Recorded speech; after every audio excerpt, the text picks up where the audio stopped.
আসসালামু আলাইকুম everyone, welcome to my new channel. আজকে আমি তৈরি করে দেখাবো কাঁচা আমের আমসত্ত্ব। দেখো, এখানে আমি টাটকা কাঁচা আম নিয়ে নিয়েছি। তো চলো বন্ধুরা, শুরু করা যাক।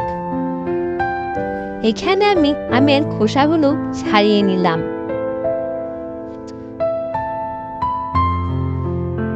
তারপর আমি একটি হাঁড়িতে কাঁচা আমগুলো সিদ্ধ করে নিব।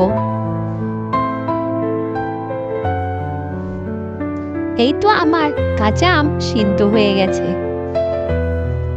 এখন আমি এগুলো একটু ঠান্ডা করে একটি ছাঁকনির মাঝে আমের বড়াগুলো ছেঁকে নিব।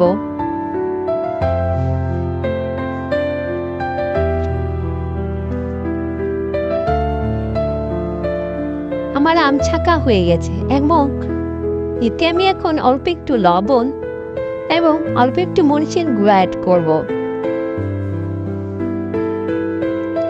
তারপরে এতে দিয়ে দিব গুড়। আমার গুড়টা যেহেতু ফ্রিজে ছিল তাই একটু শক্ত হয়ে রয়েছে। আমি এটি হাতে তুলে দিয়ে দেব। তারপর আমি এটি দিয়ে দিব গরম মশলা, এলাচ, দারচিনি এবং তেজপাতা। এই তো জাল করে নেওয়ার পর এমন একটা কালারে তৈরি হবে। এখন আমি গরম মশলাগুলো তুলে ফেলে দিয়েছি। আমার যেহেতু ঝাল পছন্দ তাই আমি শুকনো মরিচ অ্যাড করব। আমি এগুলো গুঁড়ো করে নিচ্ছি। এখন আমি জাল করা আমে শুকনো মরিচ দিয়ে দিলাম। তারপর নেড়ে চেড়ে সমান করে নিব। দেখো কত সুন্দর কালার হয়েছে।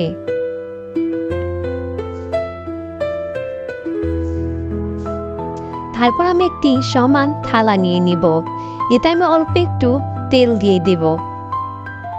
তেলটা ভালো করে মেখে নিব যেন আমার আমসত্ত্বটা থালার মাঝে লেগে না যায়।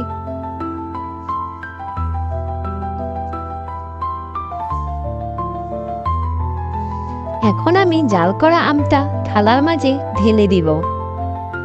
আপনারা আপনাদের পরিমাণ মতন আম দিতে পারেন, কারণ কেউ ভারী পছন্দ করেন আবার কেউ পাতলা পছন্দ করেন। এটা আপনাদের পরিমাণ মতো আপনারা ভারী করবেন।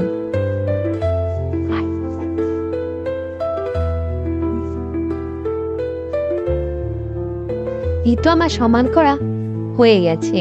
এখন আমি আমসত্ত্বটা রোদে শুকাতে দিব। মনে রাখবেন, আমসত্ত্বটা সাথে সাথে থালার মাঝে ছড়িয়ে রোদে শুকাতে দিবেন না, তাহলে আপনার আমসত্ত্ব ফেটে যেতে পারে।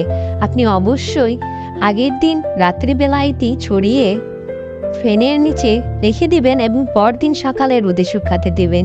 এই তো আমার আমসত্ত্ব শুকিয়ে গেছে। এখন আমি এটা কেটে নিব। দেখুন কত সুন্দরভাবে শুকিয়ে গেছে। অবশ্যই মাঝখানে একটু উল্টে দিতে হবে, তা না হলে আপনার আমসত্ত্ব শুকাতে দেরি হবে। এই তো আমার আমসত্ত্ব রেডি। দেখুন কত সুন্দর হয়েছে। বন্ধুরা, আমার ভিডিওটি যদি তোমাদের ভালো লেগে থাকে অবশ্যই সাবস্ক্রাইব করে দিবে। ধন্যবাদ।